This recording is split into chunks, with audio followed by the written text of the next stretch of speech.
Welcome to another edition of 42 Straight Years In. On my crackhead update, I got a guy who lived here with me, and him was talking about this young chick who hangs at the 7-Eleven up on Lemons Avenue, which is about a football field away from where I live. When I'm leaving the Walmart neighborhood store, I always come down Central Expressway. I drive right past her. Right behind this 7-Eleven is a storage company. And some homeless people got a camp set up right there on these people's property. Well, anyway, this chick, she always be sitting out by herself. She young, she's real pretty. And me and him was talking about her. So he said, man, I'm finna walk down to the 7-Eleven. I said, come on, let's walk. So he told me he gonna try to pick this young chick up. So we got to the 7-Eleven. She's sitting in her normal spot. She be sitting facing the Central Expressway, just sitting there looking pitiful. She young, she pretty as hell. The drugs ain't got to her yet. It's just a matter of time. The streets will destroy your ass. Just stay out there long enough and you'll be all fucked up. Well, anyway, he talked to her, told her he got a place to live. He owned a air conditioning company. So he got money. He got 2 brand new fucking trucks. I mean, personal trucks. I ain't talking about a company truck. And the guy got money.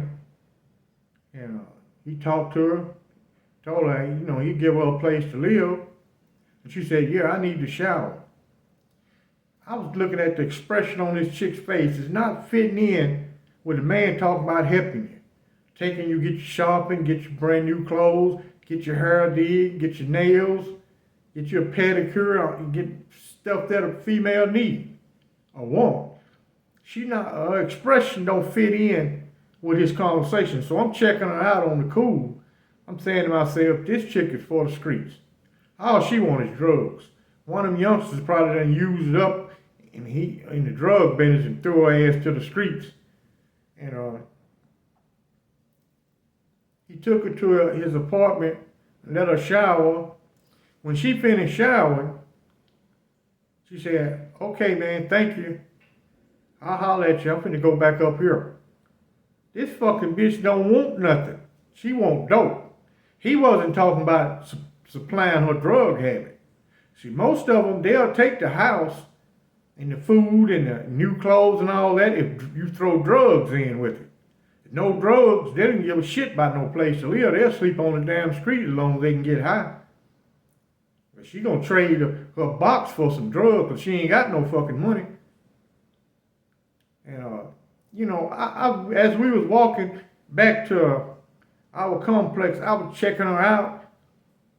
Her body language and nothing is fitting in with what this guy talking about. He telling her all the good things he gonna do for her.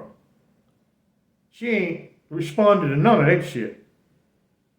I said, well, he'll get to find out for himself. Without drugs, they don't want to deal with you. They want the dope. That's how the drug dealers is able to pull them in. They get them sprung on them drugs, so they be dependent on the drug dealer. He get tired of them, or she using too much drugs, and it's taken away from his profit margin, and he get rid of her ass because they're replaceable. If you're in the drug business, you're going to run into all type of fucking women. That ain't no problem. Well, he learned the hard way, and he threw her ass right back to the streets. This morning, I haven't been in that direction. I got to go get some gas later on, but I drive through there just to see. She always sitting there. That's my crackhead update. Y'all know what it is. Get your motherfucking shanks out and let's get ready to ride. Yeah, I got me a moderator now. I'm getting way more comments than I'm used to. So I got a moderator. Sometimes YouTube bots make certain comments disappear. I click on it and it's gone. Now I got a moderator.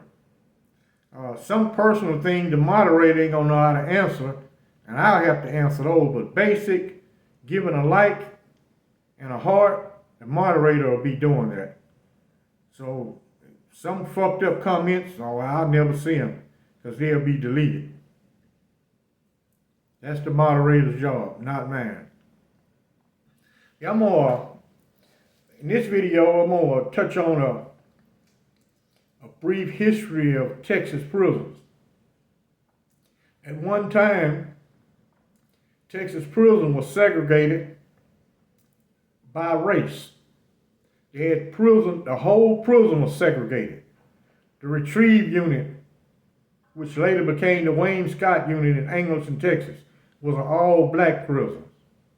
The Clemens Unit in Brazoria was an all-black prison. The Central Unit in Sugar Land was an all-black prison. Hispanics were at a prison which was called the Harlem Unit. Like Harlem in New York, that was an all-Hispanic prison. It was also located in Sugar Land.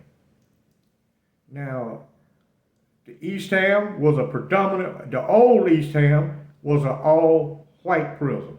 The modern East Ham, whether you want to call it modern, it was built in 1952.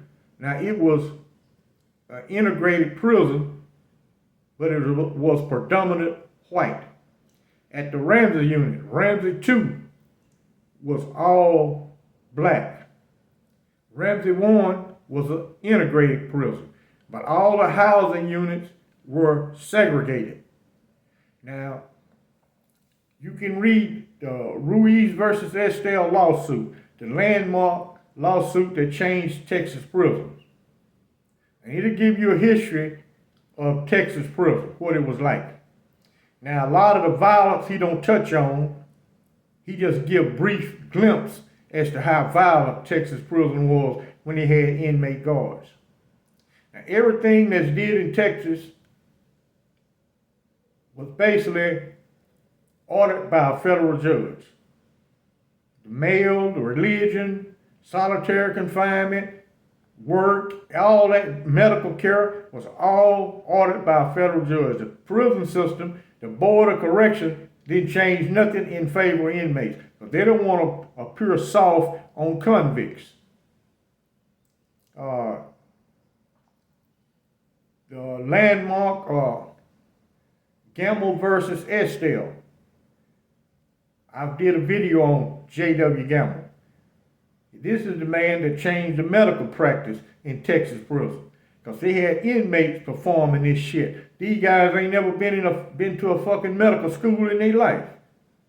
When you want to get dental work did, well, the dentist at East Ham was a Hispanic inmate, and he was a dentist on the outside.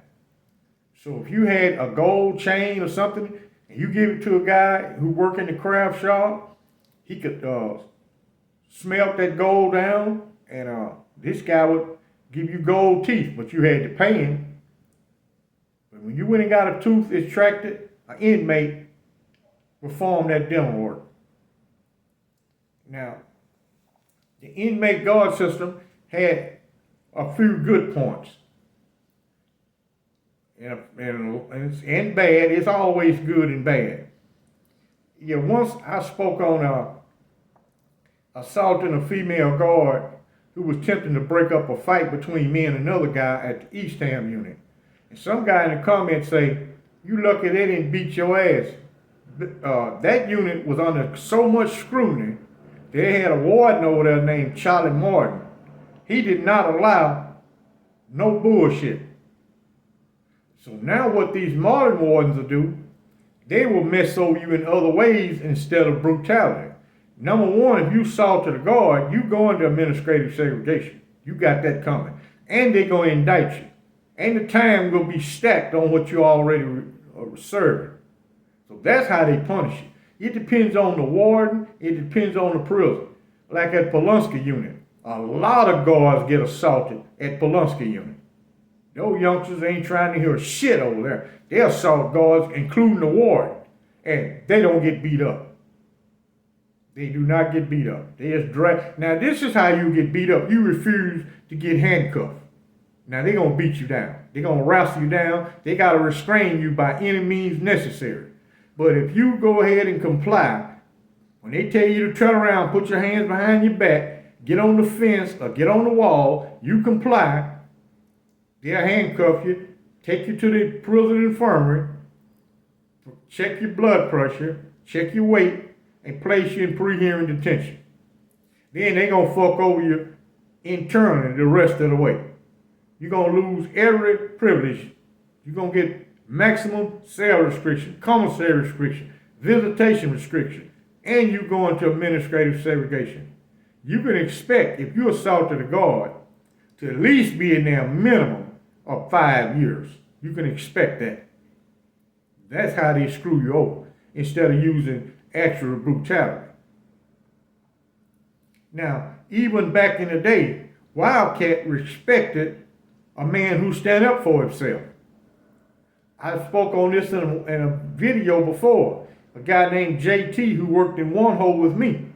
He took a guard's gun, beat the hell out of him, and shot at him, emptied the gun on him. Wildcat did not allow him to beat this guy up. He respect you if you stand up for yourself. He expect that type of reaction out of you. That's what he expect. JT did not get beat up. He did 15 days in solitary. When that solitary confinement was over with, JT was right back in one hole with the rest of us. And he did not get beat up at all. They got a lot to do with the warden and the prison. You know, they got some medium custody prison in Texas. A real violent guy. That's why they don't house guys got life sentences. No guy with a life sentence gonna be at that prison. Because he got some nuts. He'll dominate. They can't even control him. Not if he decides to go ham. If he go ham, ain't nothing they can do with it. So they don't house guys at those type of prisons. You got a life sentence, you're going to be at a maximum security prison in Texas. You're not going to be at a medium. It's about 50 years on down. If you want to consider that a short sentence, is at a medium security prison. Now I'm going to include the link to the Ruiz versus Estelle lawsuit in the description. Go read it for yourself. Don't listen at these dick suckers who be in the comment section trolling, talking about what Texas prison used to be like. Listen at what that federal judge got to say, what it was like. It was all segregated along racial lines. You worked accordingly. Like at Eastham, they had white line, black line, Mexican line. That's how they called out the workforce. If it's not segregated, why the hell they call it a Mexican line? I mean, all Hispanic inmates worked it together. All white inmates worked it together. All black inmates worked it together. And the only people were integrated was punks. If you was a punk, they put Hispanic, white, and black on the same punk wing at certain prisons. At Eastham, they even had those guys segregated. At Ramsey, they lived on 6th wing, and they were integrated. And they worked together. But the regular general population inmates were all segregated. Even though we ride on the trailers together, 1 hole was an all-black squad, 2 holes was all black, 3 holes was all black, 4 holes was white, 5 was white, 6 was Hispanic, 7 was black, 8 was white, 9 was punks, 10 was punks, 11 was punks, 13 was black, 14 was white, on down the line. They had 20 work squads at Ramsey. And even though they had a lot of prison guards back in the day, they mainly dealt with work. They didn't have them inside of the prison. They were the ones who take you to work. Now, the prison rule book back in the day, they didn't have all them fucking rules like they got now. That's a difference than the old prison system and the new prison system. Their rule book was thin as hell. All the rules down there pertain to work. Because you could basically have anything in your cell you wanted. They didn't do cell searches. They didn't give a shit about what you had in your cell. Some guys had the potato plants growing, vines growing all around their cell, pictures on their wall, all that shit. You can't do none of that shit now. They don't want no pictures on the wall, no nothing. They don't want jack shit on them cell wall. You better not. They do a cell search and see all that writing and shit on your wall. You and your cell partner got a disciplinary unless one of you claim that they wrote that shit on the wall. it's a hell of a difference between then and now. The food is different. Now you eat a lot of processed food in a diet that's full of carbohydrates. You don't eat no good wholesome food. So that's gonna hurt a guy who gotta be there long 30 or 40 or 50 years in prison eating that bullshit ass food. At one time, they used one sodium glutamate in food. That federal judge stopped them from doing that. He said that seasoning was banned from Texas prison. You can put that shit on some dirt and it'll taste good. You know, we ate better, but then we worked like a motherfucker. That's one thing. That's why guys now got time to contemplate all kind of gang bullshit. Hell, they don't gotta work hard. Man, you come in from a hard day's work in them fields, man, your first thing is to get you a good shower, to eat, and go and relax. You ain't thinking about all that other bullshit. And I'll tell a guy this, if you had to join a gang now, what would you did then? How would you conduct yourself? You got in a fight out in the fields, you getting your ass tore up, guess what? You had to stay out in that water by your fucking self. You got to fight by yourself. So what would you do with that situation? A guy beating the hell out of you. I don't care how many buddies you got. He can't get involved. The field boss ain't gonna let him 5 or 6 jump on one. He ain't gonna let that shit happen. He got a 357 Magnum, or back then some of them had a 12 gauge also, saying that ain't gonna happen. You would not stand in front of old Lord, and he said, which he was used to violence. Violence don't even, this man don't show no expression at all concerning violence. He don't give a fuck. You kill somebody, you beat him to death, he don't give a shit. He never gonna say, break it up, that's enough. He don't say jack shit. He'll sit on his horse and look. Never say one word. If the difference between that system is night and day. But it's several lawsuits against Texas prison that you can go read and see what this shit was really like. Now, some of the wardens didn't interact with inmates like Wildcat. Majority of them didn't want to talk to you at all. They don't want to hear a damn thing. Really ain't nothing he can do for you. Not a damn thing. He can't let you go home. But back then they could. All they got to do is put a word into the parole board and you out. But they wouldn't do it. They only do that for select inmates. If you was on their team, sure they'll help you. Like Wildcat helped get Burr out. Burr had a triple homicide. He served 22 fucking years. That was it. That's a long fucking time, but he's released. Now he's right here in Dallas, Texas. He's right here in Dallas. I talked to him. I got a picture of him. He's still just as big as fuck, but he an old ass man now. And I asked him, one of the first things, I just want to see what his response was. I know he keep up with the prison system. I was gonna say, man, what y'all did with all these gang members? You know what he said? We took them to that outside solitary and killed every motherfucking one of them. And he not bullshit. So you didn't start none of that bullshit with them protection rackets you clown ass weak punks got going on now. That's why you always hide up under some gang shit. You know if you got to get out of that water by yourself, you'll get smashed. You know that. I got an interview later on to do with Diamond Stone TV this morning. And the sun is out. I thought rain was in the forecast. So I'm going to go knock this interview out. I got to go get tags for my vehicle. I went yesterday, but I forgot the letter from the tax office in Fort Worth because my car was purchased in Tarrant County. So I got to go to Arlington to get my car, get the new tags. Y'all know what it is. It's about time for these clowns to run out of money. It's getting real close. They asking to run out of money. Then spend it all on drugs and on these motels. Now they're going to be back on the streets, standing out there flying a sign, talking about need 50 cents in a dollar. Y'all stay ready to ride on these clowns.